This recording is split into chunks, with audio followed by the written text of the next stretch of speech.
એક આંખ એ ખોલીને ભગવાને જોયું, કારણ કે તેમનું માથું એ વેશ્યાના ખોળાની અંદર હતું.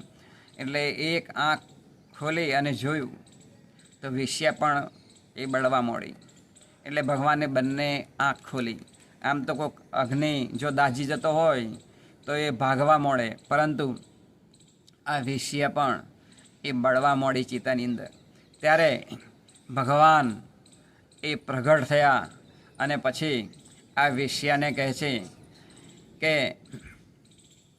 તમે ખૂબ નિષ્ઠાવાન છો, તમે જે ગુરુના વચન આપ્યા તેની અંદર એ સારધાર તમે નિયમ પાડ્યા છે નિષ્ઠાથી, માટે તમે માગો મારી જોડે વચન.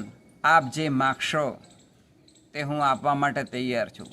આમ એ પોતે ભગવાન એ પ્રગટ થયા અને આ વેશ્યાને કહ્યું.